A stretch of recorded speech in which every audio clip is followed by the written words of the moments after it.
বাবা বাজার থেকে বাটা মাছ আর কাজলি মাছ কিনে এনেছে।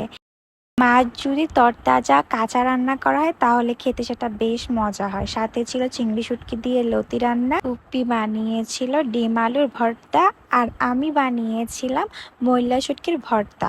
তোমাদের যদি রেসিপি লাগে কমেন্ট করো, আমি দিয়ে দিব।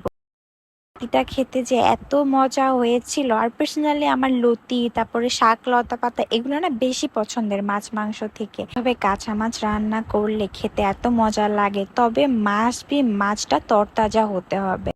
তারপরে এই তো আমি ভাত মাখা শুরু করে দিলাম। প্রথমে স্টার্ট করলাম বাচা মাছ দিয়ে।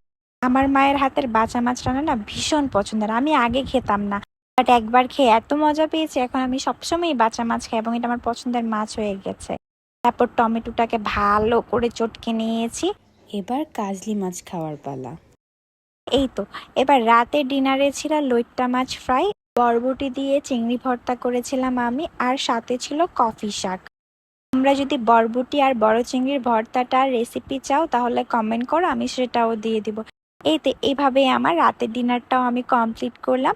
তারপর ডেজার্ট হিসাবে খেলাম কেক। এই কেকটা বেসিক্যালি আমার বোন বানিয়েছে, ও এত মজার কেক বানায় বলার বাহিরে।